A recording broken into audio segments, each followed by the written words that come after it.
कि कुरान में सब कुछ है। अब सूरह फातिहा है, इसके बारे में क्या फरमाया? हदीस पाक का मफ़हूम यह है कि सूरह फातिहा जो है हर बीमारी का इलाज है। मशहूर वाक़या भी है, सहाबा किराम गए एक मकाम पर, एक इलाके का बड़ा था, उसको किसी चीज़ ने धंस लिया, अब वो परेशान था। एक साहिब रसूल ने सूरह फातिहा पढ़ी, दम कर दिया, शिफा मिल गई। उसने क्या कि बकरियों को रेवर दिया कि ले जाओ उसे। अब दो ग्रोह बन गए सहाबा के कि ये जायज़ है कि नहीं। एक ने कहा जायज़ है, एक ने कहा नहीं जायज़ है, चलो नबी के पास चलते हैं। नबी करीम सल्लल्लाहु अलैहि वसल्लम के पास गए, आपने फरमाया बिल्कुल इसमें मेरा भी हिस्सा रखना। तो इसका मतलब ये नहीं है कि आपने फिर खानका खोल लेनी है, और आजकल जैसे हो रहा है भाई इसी हदीस को लेकर समझाते गलत हैं।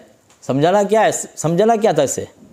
असल मकसद उलमा ने ये बताया कि साहबा ने नहीं कहा कि हमें फ़लाँ से इजाज़त नहीं है, हमें इजाज़त मिलेगी, खिलाफत मिलेगी तो हम ये करेंगे।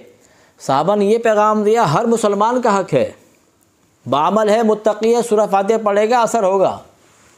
हमने क्या किया, बस डालडा पीरों की दुकानें चमका दी, ये मसला ख़राब हो गया। हमारा सारा पैसा वहीं लग रहा है, मदरसे वीरान हैं, मस्जिदें वीरान हैं, इस्लामिक अकेडमी है, सर बैठे माशाल्लाह, लामा साहब भी हैं, इनका इदारा चल रहा है। लेकिन कितनी मुश्किलात से इनका, पिछली दफ़ा मुलाकात हुई थी इनसे तो पता चला कितनी मुश्किलात से इन्होंने आगे बढ़े हैं। तो इस्लामिक अकेडमी जो हैं वो हमारे आगे नहीं बढ़ रहे, लेकिन दूसरे जो हैं उनको NGO चला रहे हैं। तो हम क्यों नहीं चला रहे अपने इदारों को?